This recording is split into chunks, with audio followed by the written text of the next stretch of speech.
Muslim makin kehabisan akal karena menghadapi banyaknya Muslim yang meninggalkan agamanya.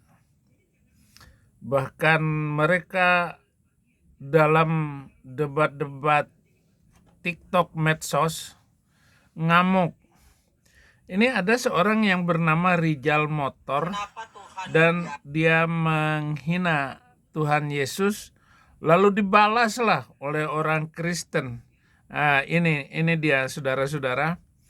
Bagaimana si Rijal Motor ini ngamuk menghadapi jago debat juga dari Kristen.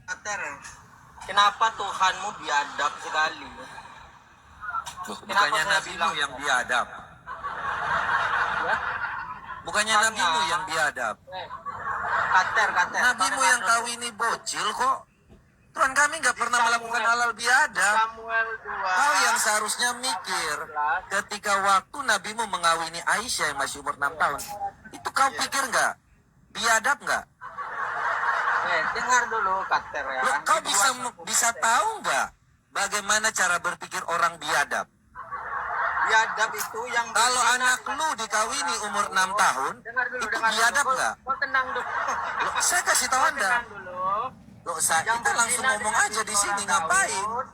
Ketika waktu Nabi lu kawin sama anak kecil, itu biadab Dengar nggak? dulu Kater. Ketika Nabi lu menggauli Aisyah di umur 9 tahun, biadab nggak? Tapi di dalam mukadimah Al-Quran ini lalu dikasih kurung deh. Begitulah sekarang ini perdebatan antara Muslim dan Kristen. Paling agresif itu adalah Muslim. Semua pembicaraan mereka itu dikomal-komal, kemudian juga di YouTube, semua hanya membuka Alkitab, belajar Alkitab dengan plesetan, pelintir, dan segala macam penghinaan mereka terhadap ajaran Kristen. Entah itu Alkitab dan berbicara juga tentang teologi ketuhanan Yesus Kristus. Bagi saya sudah bersyukur melepaskan diri dari ajaran biadab lah kalau saya katakan Islam itu. Nggak ada yang bisa dipertanggungjawabkan secara moral, secara kebenaran, dan secara norma-norma keagamaan. Itu nggak kita temukan dalam ajaran Islam. Saya bersyukur juga bisa mengajak menjadi teladan bagi banyak orang bahwa memang Islam itu nggak bisa dipertahankan lagi untuk zaman modern ini, untuk zaman dan kemajuan ini. Mereka juga makin porak-poranda negara-negara yang berasaskan Islam itu. Tidak ada satu negara pun di dunia ini mampu menegakkan ajaran Islam itu. Semua negara-negara yang mencoba untuk membangun narasi keimanan itu menjadi negara terbelakang. Negara-negara yang di Timur Tengah itu ada 23 negara. Rakyatnya kabur semua dari negara masing-masing. Nggak ada yang bahagia mereka itu. Nggak ada hidup tentram, nyaman, itu nggak ada. Bagaimana mereka memikirkan pindah ke Eropa, Amerika, ataupun Australia. Kemanapun mereka. Tetapi setelah mereka sampai di negara tujuan, mereka bikin onar, bikin keributan, protes sana, protes sini.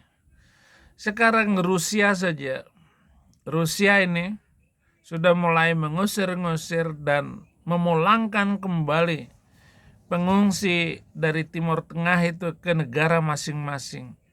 Di Belanda, aduh, nggak ada yang nyaman, ngotorin, buang sampah sembarangan, sembayang di jalan-jalan, bahkan sembayang di atas mobil, berdiri di mobil. Ada yang sembayang di tengah jalan arah kiblat. Lalu keamanan itu menjaga orang lagi sholat ini, dijaga. Mestinya ditarik, tendang aja, angkat buang kecomberan itu. Mestinya begitu. Ini negara. Negara nggak boleh kalah dengan ulah manusia-manusia macam begitu. Nah, tinggal Amerika ini. Amerika 2026, saya akan melaporkan orang-orang yang mengancam hidup saya di Amerika ini. Pasti saya laporkan, dan itu akan berpengaruh kepada undang-undang di Amerika ini agar hati-hati menerima pengungsi dari negara-negara yang 23 itu. Nggak ada kenyamanan, saudara. Di Australia, di mana-mana dia protes agar jangan makan daging BABI haram, daging-daging yang haram. Kata Perdana Menteri Australia, pelihara sendiri kambing kalau mau, masak sendiri, nggak usah sekolah di negara Australia, bikin sekolah sendiri. Nah, di Sydney ada satu tempat, Lakemba namanya. Itu mereka bebas itu. Mabok-mabok juga. Mabok. Masjidnya boleh pakai toa. Ya udah. Cuma satu komplek mereka itu saja. Makanya orang-orang Kristen yang tinggal di komplek itu sudah lari meninggalkan, pindah rumah. Karena tidak tentram. Malam-malam dia mau memperkosa orang Australia, orang bule. Akhirnya mereka kabur, nggak tahan dengan kelakuan mereka ini. Tinggal benua Amerika ini. Jepang menolak, Belanda, Inggris, di mana-mana ditolak. Nggak suka dengan sikap orang-orangnya yang agresif. Contohnya tadi, si Rizal Motor. Ini terkenal Rizal Motor. Ini videonya sudah lama saya lihat, mungkin sebulan yang lalu. Video Rizal Motor ngelawan MP. Dia memulai dengan narasi Tuhan Yesus biadab katanya. Ya dibalas. Orang Muhammad yang lebih biadab, yang tidak diketahui kelakuannya. Jangan sama bocil, menantu diembat. Istri orang diambil. Rampasan perang diambil. Rampasan bagi-bagi wanita. Muhammad dapat 7 wanita untuk pemuas nafsu beliau. Maka diturunkanlah surat At-Tahrim ayat 1.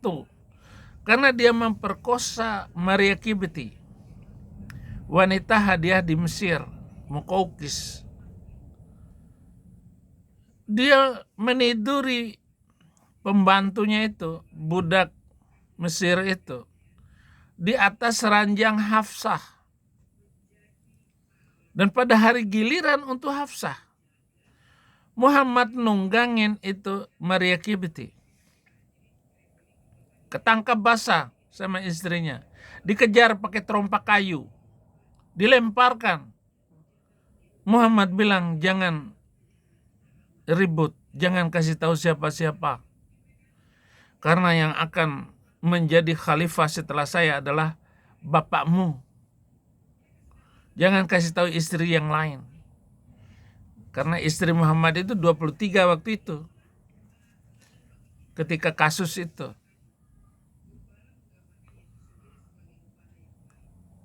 Kemudian haram katanya, saya nggak akan mengulangi lagi. Setelah berjanji dengan Hafsah. Tapi hebatnya turun ayat Al-Quran. Ya ayuhan nabiyyu lima tuharrimu ma ahallallahu lak tabagi mardata azwajak wallahu ghafurur rahim. Hai Nabi, kenapa kamu mengharamkan apa yang dihalalkan oleh Allah? Kamu hanya mencari kesenangan istrimu. Padahal kepada Allah lah kamu mencari kerelaan. Allah Maha Pengampun dan Maha Penyayang. Sehingga istri-istrinya nggak bisa lagi melarang dia untuk menikah, nambah-nambah istri lagi. Itu surat ke-66 ayat 1. 33 Al-Ahzab. Dia perkosa menantunya sendiri. Kalau beliau dikatakan Nabi mulia, dari mana kemuliaan itu didapat? Dengan model seperti itu, saudara. Saya nggak paham harus berbicara apa. Ini terserah Anda, saudaraku. Berpikir waras lagi. Dan terutama rijal motor. Dan ini kita lihat.